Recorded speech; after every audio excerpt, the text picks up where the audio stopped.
নমস্কার, কেমন আছেন সবাই বন্ধুরা? আজকে যে ভিডিওটা নিয়ে আমি আলোচনা করব সেই ভিডিওটা হচ্ছে যে করোনার বিরুদ্ধে সিমটোমেটিক ট্রিটমেন্টে কী কী মেডিসিন ইউজ হচ্ছে, তাদের মেকানিজম অফ অ্যাকশন, মানে তারা কিভাবে কাজ করছে, করোনার সিমটম এবং করোনাতে শ্বাসকষ্ট কেন হয়, এসব জিনিস নিয়ে আলোচনা করব। তো প্রথমেই বলি যে এখন করোনাতে যে কোনো হসপিটালে যে ট্রিটমেন্ট হচ্ছে সেগুলো কিন্তু সবই সিমটোমেটিক ট্রিটমেন্ট। মানে করোনার এগেনস্টে কিন্তু কোনো অ্যান্টিভাইরাল ড্রাগও নেই বা অ্যান্টিব্যাকটেরিয়াল ড্রাগও নেই, কারণ করোনা তো এমনিতেই হচ্ছে আপনাদের ভাইরাল ডিজিজ। তো কিছু কিছু অ্যান্টিভাইরাল ড্রাগ যেগুলো বাজারে আছে, যেমন ফ্যাভিপিরাভির, ওসেলটামিভির, রেমডিসিভির, রিটোনাভির, এইসব ড্রাগগুলো করোনার রোগীদের দেওয়া হচ্ছে, কিন্তু এদের মধ্যে এরা কিন্তু একটাও কিন্তু করোনার অ্যান্টিভাইরাল ড্রাগ নয়। তাহলে কি এরা, সেটা একটু বুঝিয়ে বলি। যে অ্যান্টিভাইরাল ড্রাগের মধ্যে যে ড্রাগটা ওয়াইডলি ইউজ করা হচ্ছে সেটা হচ্ছে ফ্যাভিপিরাভির। এটা অ্যাভিগান বা ফ্যাভিফ্লু হিসাবে মার্কেটে পরিচিত। ফ্যাভিফ্লু গ্লেনমার্ক কোম্পানি বার করেছে এবং অনেক হসপিটালে ফ্যাভিপিরাভির দিয়ে চিকিৎসা করা হচ্ছে। তো ফ্যাভিপিরাভিরের রোলটা এখানে কি? ফ্যাভিপিরাভির কিন্তু একটা ইনফ্লুয়েঞ্জার ওষুধ, মানে জাপানি ইনফ্লুয়েঞ্জাতে এটা ব্যবহার করা হয়েছিল, এখনও করা হয়। জাপানে এই রোগটা যখন প্রাদুর্ভাব হয়েছিল তখন এই ওষুধটা ব্যবহার করা হয়েছিল, এবং যেহেতু করোনার কিছু সিমটম ইনফ্লুয়েঞ্জার সাথে মিল আছে সেজন্য এটা দিয়ে ওই সিমটোমেটিক ট্রিটমেন্টটা চালানো হচ্ছে। তা বলে এই নয় যে করোনাটাকে রোধ করে দিচ্ছে, এটা নয়। এটা হচ্ছে যে ফ্লু লাইক কিছু সিমটম আছে করোনার, সেগুলো ফ্যাভিপিরাভির কিন্তু সেগুলোকে ঠিকঠাক করে দিচ্ছে সিমটোমেটিক। আরেকটা ওষুধ আছে রেমডিসিভির। রেমডিসিভিরের সঙ্গে অনেকে অ্যাজিথ্রোমাইসিনের সঙ্গে দিচ্ছে অ্যান্টিব্যাকটেরিয়ালটা। অ্যাজিথ্রোমাইসিন নিয়ে পরে আসছি। রেমডিসিভিরও অ্যান্টিভাইরাল ড্রাগ, এটা হেপাটাইটিস সিতে ইউজ হয়, কিন্তু রেমডিসিভিরের আবার অনেক সাইড ইফেক্ট আছে। এটা আবার লিভারের উপর প্রভাব ফেলে, মানে লিভার সিরোসিস অফ লিভার হতে পারে, ফ্যাটি লিভার হতে পারে, লিভার ড্যামেজও হয়ে যেতে পারে যদি সঠিক মাত্রায় প্রয়োগ না করা হয়। তাহলে রেমডিসিভিরটা কিন্তু অতটা বেটার ড্রাগ নয়। আরেকটা যেটা ড্রাগ ইউজ করা হয় সেটা হচ্ছে ওসেলটামিভির, কিন্তু ওসেলটামিভির অ্যাকচুয়ালি কিন্তু জাপানি ইনফ্লুয়েঞ্জার ওষুধ নয়, এটা হচ্ছে ইনফ্লুয়েঞ্জা এ এবং বি এর ওষুধ। ট্যামিফ্লু নামে মার্কেটে যেটা পরিচিত, বা অ্যান্টিফ্লু, খুব ওয়াইডলি পরিচিত। এটাও ইউজ করা হয়, কিন্তু সব থেকে ভালো হচ্ছে ফ্যাভিপিরাভির। ফ্যাভিপিরাভিরটা এখন ভালো করে ইউজ করা হচ্ছে। ওই দুটো ড্রাগের একটু সাইড এফেক্ট আছে। তো এগুলো হচ্ছে অ্যান্টিভাইরাল ড্রাগ। আরও আছে লোপিনাভির, রিটোনাভির, যেগুলো এডসের রোগীর চিকিৎসায় ব্যবহৃত হয়, সেগুলো দেওয়া হচ্ছে, কিন্তু সব থেকে ওয়াইডলি ইউজ করা হচ্ছে ফ্যাভিপিরাভির, ফ্যাভিফ্লু যেটা মার্কেটে পরিচিত গ্লেনমার্ক কোম্পানির। আর অ্যাভিগানও আছে। তো এটা হলো ফ্যাভিপিরাভির। এরপরে যে ড্রাগটা নিয়ে আমি আলোচনা করব সেটা হচ্ছে হাইড্রোক্সিক্লোরোকুইন। হাইড্রোক্সিক্লোরোকুইন কিন্তু একটা অ্যান্টি ম্যালেরিয়াল এবং অ্যান্টি রিমাটয়েড ড্রাগ, মানে এটা একটা ইমিউনো মডিউলেটর ড্রাগ। মানে কিছু আমাদের বডিতে কিছু ডিজিজ আছে, যেমন rheumatoid arthritis, immuno suppressive drug হিসাবে ইউজ হয়, আর অ্যান্টি ম্যালেরিয়াল হিসাবে তো ইউজ হয়, সেটা অনেক দিন ধরেই আছে, 60 বছর ধরে, আপনারা সবাই জানেন। কুইনিন ডেরিভেটিভ থেকে এটা হয়, সিঙ্কোনা গাছের ছাল থেকে কুইনিন, তারপরে হাইড্রোক্সিক্লোরোকুইন প্রিপেয়ার করা হয়। তো হাইড্রোক্সিক্লোরোকুইন নিয়ে আমাদের ভারতে ডোনাল্ড ট্রাম্পের সঙ্গে অনেক কথাবার্তাও হয়েছিল, সেগুলো সবই জানেন যে ভারত হাইড্রোক্সিক্লোরোকুইন উৎপাদনে প্রচুর মাত্রায় হাইড্রোক্সিক্লোরোকুইন উৎপাদন করেছে এবং আমেরিকাতেও এর রপ্তানি করেছে। তো হাইড্রোক্সিক্লোরোকুইনের মেকানিজম অফ অ্যাকশনটা কি? মানে এই ওষুধটা অ্যান্টি ম্যালেরিয়াল আর অ্যান্টারিমাটোয়েডে কাজ করে। তো করোনার এগেনস্টে কীভাবে কাজ করছে সেটা একটু বুঝিয়ে বলি। হাইড্রোক্সিক্লোরোকুইন কিন্তু এমনিতে খুব ভালো ড্রাগ, অ্যান্টি ম্যালেরিয়াল আর অ্যান্টি রিউমাটয়েড ড্রাগ হিসাবে, আর এর উইক অ্যান্টিভাইরাল প্রপার্টি আছে। করোনাতে এ কী মেকানিজমে কাজ করে সেটা একটু বুঝিয়ে বলি। সেটা 3টে মেকানিজমে কাজ করে। ক্লোরোকুইন হচ্ছে একটা বেসিক অ্যালকালয়েড সাবস্টেন্স। বেসিক কথাটা এসছে বেস থেকে, বেসিক নাইট্রোজেনাস সাবস্টেন্স বা অ্যালকালয়েড। বেসিক কথাটা এসছে বেস থেকে, তার মানে তার পিএইচটা যখন এটা ইউজ করা হয় তখন বডির পিএইচটাকে অ্যালকালাইন করে দেয়। এবং অ্যালকালাইন করার পরে কি সুবিধা হয়, আমাদের বডিতে একটা সেল আছে, মানে সেল অর্গানেলি, সেটা হচ্ছে লাইজোজোম। লাইজোজোমের কাজ হচ্ছে যে আমাদের বডিতে যে ব্যাকটেরিয়া আর ভাইরাস ঢোকে সেটাকে আত্মসাৎ করে দেয়। মানে অটোফ্যাগোজম যাকে বলা হয়, আত্মসাৎ করে বডি থেকে বার করে দেয়। তো এই ক্লোরোকুইনের একটা প্রধান কাজ হচ্ছে যে লাইজোজোমাল পিএইচটাকে বাড়িয়ে দেয় এবং ইনক্রিজ অটোফ্যাগোজম, এটা একটা উপায়ে কাজ করে। আর আরেকটা উপায়ে কাজ করে করোনা ভাইরাসের যে স্পাইক প্রোটিন আছে সেটাকে নষ্ট করে দেয়। কারণ করোনা ভাইরাস যখন আমাদের বডিতে ঢোকে ড্রপলেট ইনফেকশনের মাধ্যমে আমাদের মুখ আর নাকের মধ্য দিয়ে, তখন ওই স্পাইক প্রোটিনের মাধ্যমে আমাদের ফুসফুসে নিমোসাইট 2 একটা সেল আছে, সেটা আমি পরে ডিসকাস করব।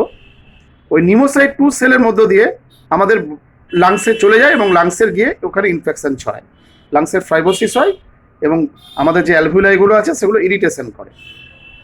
তো আমাদের যখন ইরিটেশন করে, যখন আমাদের ড্রপলেট ইনফেকশনের মাধ্যমে কোভিড-19 ভাইরাস বা করোনা ভাইরাস আমাদের বডিতে প্রবেশ করে লাংসে, তখন কিন্তু ওদের বিরুদ্ধে যুদ্ধ করার জন্য আমাদের বডির যে সৈনিকরা তারাও কিন্তু রেডি থাকে, যেমন বি লিম্ফোসাইট, টি লিম্ফোসাইট, এগুলো তো আমি আগেও ডিসকাস করেছি।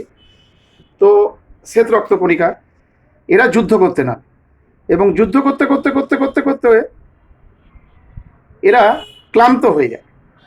এবং কেন ক্লান্ত হয়ে যায়? কারণ সাইটোকাইন বা ইন্টারলিউকিন 6 বলে একটা প্রোটিন কেমিক্যাল ওখান থেকে সিক্রেশন হয়, এবং ওই সিক্রেশন হওয়ার ফলে কি হয়, নর্মাল সেলগুলো ড্যামেজ হতে শুরু করে এবং ক্ষত তৈরি হয় সেলের বা কোষের মধ্যে ক্ষত তৈরি হয় এবং কোষগুলো একদম ক্লান্ত হয়ে যায়। তো ওই সাইটোকাইন স্টর্মটাকে কিছুটা কিন্তু হাইড্রক্সিক্লোরোকুইন রুখে দিতে পারে। কিন্তু এখানে একটা প্রশ্ন, কিন্তু হাইড্রক্সিক্লোরোকুইন কিন্তু সবাইকে দেওয়া যাবে না।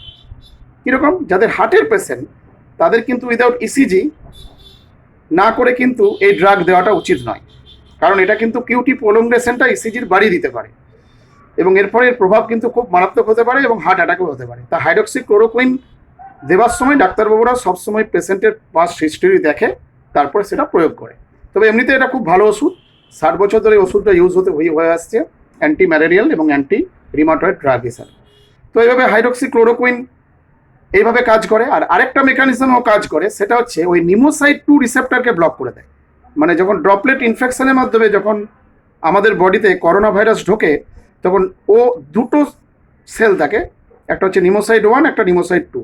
ওই নিমোসাইট 2তে গিয়ে বংশবিস্তার করে, অনুলিপি তৈরি করে এবং ওখানে সাইটোকাইন স্টর্ম তৈরি করে। তো হাইড্রক্সিক্লোরোকুইন নিমোসাইট 2 সেলকে ব্লক করে দেয় আর কিছুটা সাইটোকাইন স্টর্মটাকেও রোধ করে দেয়। এভাবে আমাদের ইনফ্লামেশনটা কিছুটা রোধ হয়, মানে আমাদের শ্বাসকষ্টটা কম হয়। কারণ করোনার মেন লক্ষণ অনেকগুলো লক্ষণ আছে, সেটা আপনারা জানেন, যেমন জ্বর, গলা ব্যথা, শুকনো কাশি, সর্দি, ডায়রিয়া। কিন্তু যে জিনিসটা সব থেকে ভয় সেটা হচ্ছে শ্বাসকষ্ট বা অ্যাস্থমা, এটাকে আমরা অ্যাজমা বলি। তো এই শ্বাসকষ্টের জন্যই কিন্তু অনেক রোগীর মৃত্যু হয়ে যায় বডিতে, আরও অনেক কারণেও মৃত্যু হয়, সেটা পরে আসছি। তো হাইড্রক্সিক্লোরোকুইন কিন্তু এই জিনিসটা আমাদের রোধ করতে পারে, কিন্তু হাইড্রক্সিক্লোরোকুইন যাকে তাকে দেওয়া উচিত নয়, ডাক্তারের পরামর্শ মেনেই খাওয়া উচিত এবং এর সাইড এফেক্ট কিন্তু প্রচুর আছে। এবং হার্টের পেশেন্টদেরকে এটা একদম একেবারেই দেওয়া যাবে না, এবং যাদের চোখের রেটিনার প্রবলেম আছে তাদের ক্ষেত্রে এটা এফেক্ট করতে পারে। তাই হাইড্রক্সিক্লোরোকুইন কিন্তু সবাইকে প্রয়োগ করা যাবে না। তাহলে এটা একটা ওষুধ হলো। আরেকটা মেডিসিন হচ্ছে অ্যাজিথ্রোমাইসিন। অ্যাজিথ্রোমাইসিন একটা অ্যান্টিবায়োটিক, খুব ব্রড স্পেকট্রাম ভালো অ্যান্টিবায়োটিক, ম্যাক্রোলাইড অ্যান্টিবায়োটিক, যেটা এখন ওয়াইডলি রেসপিরেটরি ট্র্যাকের জন্য ইউজ করা হয়। এবং করোনার কিছু কিছু লক্ষণ যেমন নিউমোনিয়া, রেসপিরেটরি ট্র্যাক ইনফেকশন, এগুলোকে কিন্তু অ্যাজিথ্রোমাইসিন রোধ করতে পারে। এবং এটা হচ্ছে রাইবোজোমাল প্রোটিন সিনথেসিসকে প্রিভেন্ট করে, সেভাবে কাজটা করে। খুব ভালো ব্যাকটেরিয়াল ড্রাগ, কিন্তু এর কিছু কিছু সিমটোমেটিক যেটা আমাদের অ্যাজমাতে হয় সেগুলোর বিরুদ্ধে ভালো কাজ করে। এটা হচ্ছে অ্যাজিথ্রোমাইসিন, অ্যাজিথ্রাল বলে বা অ্যাজি বলে মার্কেটে পাওয়া যায়। আর লাস্ট যে ওষুধটার আমি নাম করব, সব থেকে গুরুত্বপূর্ণ ওষুধ, যেটাকে জীবনদায়ী ওষুধ বলা হয়, সেটা হচ্ছে ডেক্সামিথাজোন, যেটা নিয়ে আমার একটা ভিডিও আপনারা দেখেছেন ডেক্সামিথাজোন নিয়ে। তবু আরেকটু বলে রাখি যে ডেক্সামিথাজোন হচ্ছে একটা গ্লুকোকর্টিকোস্টেরয়েড। মানে আমাদের কিডনির উপরে সুপ্রারেনাল বলে একটা গ্ল্যান্ড আছে, যেটাকে অ্যাড্রিনাল গ্ল্যান্ড বলা হয়। ওই অ্যাড্রিনাল গ্ল্যান্ডের কর্টেক্স থেকে এই ডেক্সামিথাজোন নিঃসৃত হয়। মানে ওটা একটা গ্লুকোকর্টিকোস্টেরয়েড, মানে কর্টিজোল লাইক অ্যাকশন। কর্টিসল হরমোন হয়, যেটা আমাদের অ্যাডিনাল কর্টেক্স থেকে নিঃসৃত হয়, সেরকম টাইপের এর অ্যাকশনটা। তো এটা কীভাবে কাজটা করে, এটা একবার বলেছিলাম আর একবার বলে দিই, যে কোনো কর্টিকোস্টেরয়েড আমাদের বডিতে অ্যান্টি ইনফ্লামেটরি হিসাবে কাজ করে। মানে যে কোনো স্টেরয়েড একটা অ্যান্টি ইনফ্লামেশন প্রপার্টি আছে।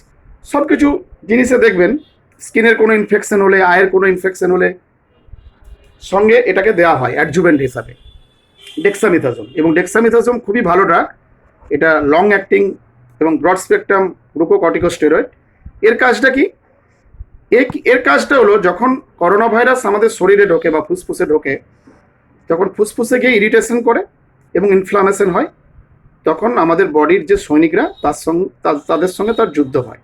এবং যুদ্ধ করতে করতে করতে করতে কী হয়, সাইটোকাইন বলে একটা প্রোটিন নিঃসৃত হয়। এবং এই সাইটোকাইন প্রোটিনটা যখন খুব বেশি মাত্রায় নিঃসৃত হয়, তখন কিন্তু আমাদের ফুসফুসে ফাইব্রোসিস আর ইনফ্লামেশনটা আরও বেড়ে যায়। তো ডেক্সামিথাজোন ওই ইনফ্লামেশনটাকে কমিয়ে দেয় এবং সাইটোকাইন স্টর্মটাকে কমিয়ে দেয়, এভাবে কাজ করে। তো ডেক্সামিথাজোনের আরেকটা কি কাজ, যে যখন কোভিড-19 ভাইরাসের বিরুদ্ধে আমাদের শরীরের সৈনিকরা যুদ্ধ করে, মানে টি লিম্ফোসাইট, বি লিম্ফোসাইট, শ্বেত রক্তকণিকা, তখন যুদ্ধ করতে করতে করতে তারা ক্লান্ত হয়ে যায়, মানে সেলগুলো নিস্তেজ হয়ে যায়। তো ওই সেলগুলোকে আবার রিঅ্যাক্টিভেট করার জন্য ডেক্সামিথাজোন খুব ভালো কাজ করে। এটা খুব ভালো একটা গ্লুকোকর্টিকোস্টেরয়েড, যেটা ইনজেকশন বা ট্যাবলেট ফর্মেও পাওয়া যায়। তো ওই সেলগুলোকে উজ্জীবিত করে আর সাইটোকাইন স্টর্মটাকে কিন্তু রুখে দেয়। তো এটা হচ্ছে ডেক্সামিথাজোন একটা গ্লুকোকর্টিকোস্টেরয়েড, খুব ভালো একটা গ্লুকোকর্টিকোস্টেরয়েড। তো এই ড্রাগগুলো করোনার বিরুদ্ধে ইউজ হয়, কিন্তু সবই কিন্তু সিমটোমেটিক ট্রিটমেন্ট। মানে আমি এইসব জিনিস নিয়ে আলোচনা করলাম মানে আপনারা এটা ভেবে নেবেন না যে করোনার ওষুধ হচ্ছে ফ্ল্যাভিপিরাভির, হাইড্রক্সিক্লোরোকুইন, অ্যাজিথ্রোমাইসিন, তারপর হচ্ছে ডেক্সামিথাজোন। এগুলো কিন্তু সবই সিমটোমেটিক ট্রিটমেন্টের এগেনস্টে কাজ করে। কারণ করোনার কিন্তু অ্যান্টিভাইরাল ড্রাগ এখনো কিন্তু আবিষ্কার হয়নি। যেমন হেপাটাইটিসের অ্যান্টিভাইরাল ড্রাগ আছে, এডসের অ্যান্টিভাইরাল ড্রাগ আছে, তারপরে আপনাদের আরও অনেক ভাইরাল ইনফেকশন আছে যাদের ড্রাগ আছে মার্কেটে। কিন্তু করোনার কোনো ডাইরেক্ট অ্যান্টিভাইরাল ড্রাগ নেই। করোনার ডাইরেক্ট অ্যান্টিভাইরাল ড্রাগ এখনো পর্যন্ত আবিষ্কার হয়নি। ওই ফ্ল্যাভিপিরাভির, ওসেলটামিভির, রেমডিসিভির, হাইড্রক্সিক্লোরোকুইন আর ডেক্সামিথাজোন দিয়ে আর অ্যাজিথ্রোমাইসিন দিয়ে সিমটোমেটিক ট্রিটমেন্টগুলো চালাচ্ছে। এবং করোনার আরও দুটো সিমটম এখন দেখা যাচ্ছে, সেটা হচ্ছে ডায়রিয়া আর স্কিনের র্যাশ। আর করোনার আরেকটা সিমটম যেটা ফিভার, সেই ফিভারটাকে প্যারাসিটামল ইনফিউশন দেওয়া হয় হসপিটালে, ক্যালপল, যেটা জ্বরটাকে কমানোর জন্য অ্যান্টিপাইরেটিক ড্রাগ, মানে যে টেম্পারেচারকে কমিয়ে দেয় তাকে বলে অ্যান্টিপাইরেটিক ড্রাগ। আর ডায়রিয়া হলে তো ওআরএস খেতে হবে, আর সঙ্গে অর্নিডাজোল বা মেট্রোনিডাজোল গ্রুপের কিছু ড্রাগ খেতে হবে, মেট্রোজিল, O2, এইসব ড্রাগগুলো দেয়। আর ওআরএস দেওয়া হয় সঙ্গে। স্কিনের র্যাশের জন্য অনেক ওষুধ আছে, ট্রপিক্যাল অ্যান্টিবায়োটিক, অ্যান্টিফাঙ্গাল, এগুলো দেওয়া হয়। তো যাই হোক, এগুলো হচ্ছে সবই সিমটোমেটিক ট্রিটমেন্ট এবং করোনার বিরুদ্ধে এগুলোকেই দেওয়া হয়। এবারে আমার এর সঙ্গে যে ভিডিওটা একটু অল্প করি, সেটা হচ্ছে করোনাতে শ্বাসকষ্টটা কেন হচ্ছে। যে আপনাদের মনে প্রশ্ন জাগতে পারে যে করোনা ভাইরাস আমাদের ফুসফুসে প্রবেশ করছে, কিন্তু শ্বাসকষ্টটা কীভাবে হচ্ছে। খুব সিম্পল ব্যাপার, আমাদের ফুসফুসে অ্যালভিউলাই থাকে, মানে খুব ছোটো ছোটো ছোটো ছোটো বায়ুথলি, অনেক লক্ষ লক্ষ কোটি কোটি বায়ুথলি থাকে।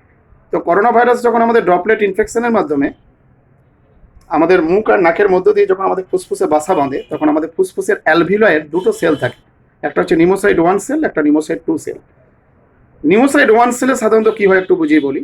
নিমোসাইড 1 সেলে আমাদের গ্যাসিয়াস এক্সচেঞ্জ হয়, মানে আমরা যে অক্সিজেন গ্রহণ করছি, কার্বন ডাইঅক্সাইড ত্যাগ করছি, এই প্রসেসটা এটা কিন্তু নিমোসাইড 1 সেলে হয়। ও কী করে, রক্ত থেকে কার্বন ডাইঅক্সাইড বের করে অ্যালভিউলাতে দিয়ে দেয় এবং অ্যালভিউলা থেকে কার্বন ডাইঅক্সাইডটা আমাদের বাইরে বেরোয়।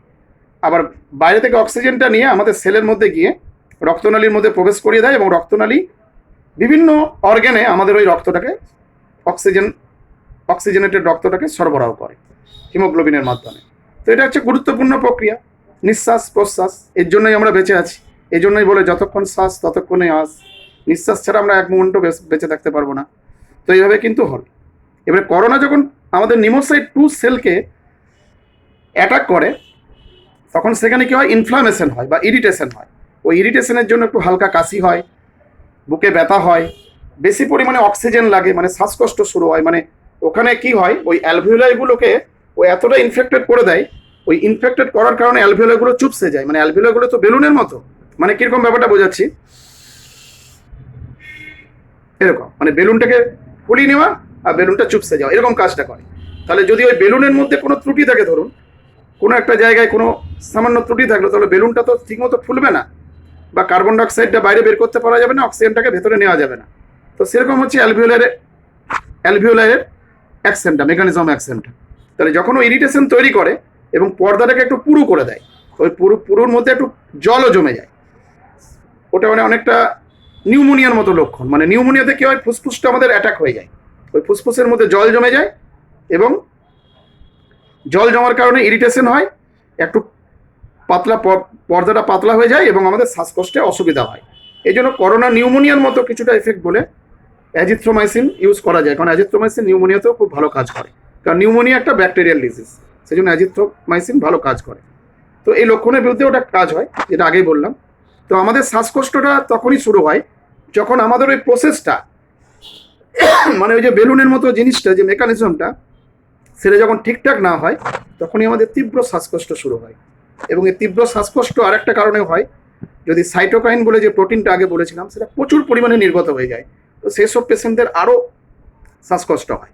মানে ওটা কি করে, আরও অ্যালভিওলার যে সেগুলোকে ড্যামেজ করতে শুরু করে, এবং ড্যামেজ করার কারণে কি হয়, অ্যালভিওলারটা চুপসে যায়। এই জন্য দেখবেন যাদের সিওপিডি পেশেন্ট বা যারা ক্রনিক স্মোকার, যাদের অ্যাজমা প্রবলেম আছে, তাদের কিন্তু এমনিতেই বায়ুথলিগুলো কিছু না কিছু চুপসে থাকে। মানে তাদের ক্ষেত্রে করোনা অ্যাটাক হলে তাদের ক্ষেত্রে কিন্তু খুব সাবধানে থাকা উচিত, মানে তাদের ক্ষেত্রে সেটা প্রবলেম করে, কারণ তাদের যে অ্যালভিওলাইগুলো আছে সেটা আগে থেকেই কিন্তু ড্যামেজ থাকে 20%। এবং করোনার যখন অ্যাটাক হয় তাদের ড্রপলেট ইনফেকশনের মাধ্যমে, তখন কিন্তু আরও ভয়াবহ আকার ধারণ করতে পারে। সেই জন্য এইরকম এই 3 ধরনের পেশেন্ট কিন্তু খুব সাবধান, এদেরকে খুব কসাস থাকা উচিত। তো এইভাবে কাজটা করে, সেটা হচ্ছে আমাদের যে মেকানিজম অফ অ্যাকশন, করোনা ভাইরাসে যে শ্বাসকষ্ট শুরু হয়, এই জন্য বাইরে থেকে অক্সিজেন দেওয়া হয় এবং ভেন্টিলেশনে রোগীকে রাখা হয়। যাই হোক, এটা আমার একটা ক্ষুদ্র ভিডিও, যেটা আমি বোঝাতে পেরেছি যে করোনা ভাইরাসের সিমটোমেটিক ট্রিটমেন্ট কী করে হয় এবং শ্বাসকষ্ট কী কারণে হয়। তো এইসব ভিডিও দেখে ভয় পাওয়ার কিছু নেই, এটা আপনাদের একটা জেনারেল নলেজ দেওয়ার জন্য আমি ভিডিওটা করলাম। ভয় থেকেই আবার বলি যে ভয় থেকেই কর্টিসল হরমোন সিক্রেশন হয়, যার ফলে কিন্তু হাইপার টেনশন বাড়ে, সুগার বাড়ে এবং শরীরে আরও অনেক রোগ হয়।